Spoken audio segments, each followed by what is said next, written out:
Hey, good morning, America. Evening, Asia. Hello, world. Welcome to the program. Lots going on. Let's get started. Qatar has been given 48 hours grace by 4 Gulf neighbours, including powerful Saudi Arabia, to accept a list of demands or face further economic sanctions. Let's take a look here, because Qatar's stock market, we know, it's at the market is at an 18-month low, although I will say share prices, they kind of stabilised in today's trades.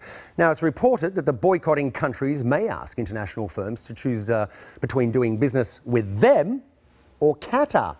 And here in the UK, the Qatari currency, the rial, it can't be bought by customers at major banks, including the Royal Bank of Scotland. We've got Lloyds. They've all blamed a third-party supplier who said that they've basically stopped providing that currency in cash form. So big problems there. Let's get rid of that. Let's speak to Zeynep Kosereisoğlu from the Frontier Strategy, who joins us. Zeynep, great to have you on the program. Do we know? Let's start with the economic hit so far.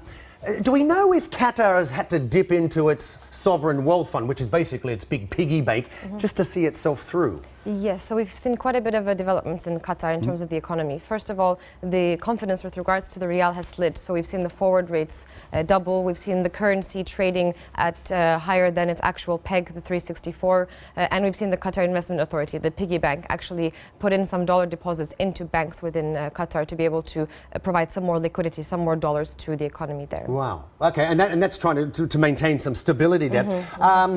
Talking of prices on the ground in Qatar, we know that, before the sanctions, 90% of Qatar's food came via Saudi Arabia over the land.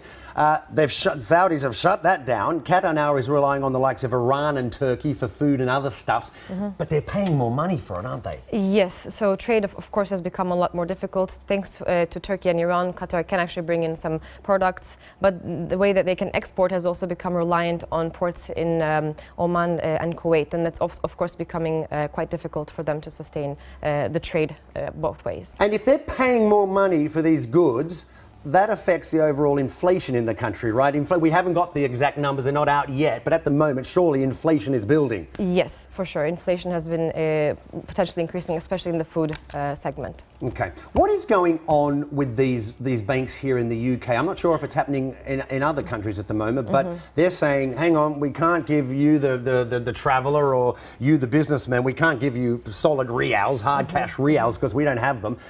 It's not the banks. Well, the banks are saying it's a third-party supplier who supplies that cash. Is that?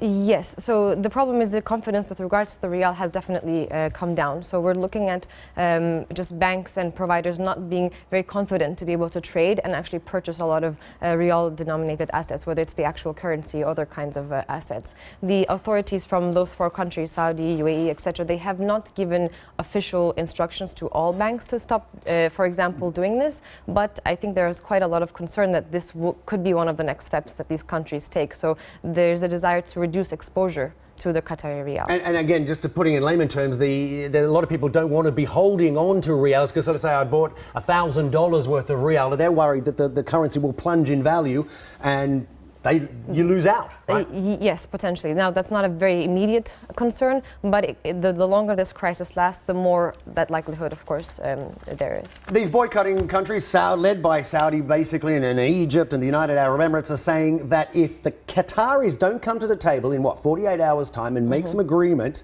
further sanctions could be imposed. I'm wondering, can they do that? I mean, they've pretty much shut them off already, haven't they? They've done some pretty strong measures, but there's a few more things that they can do.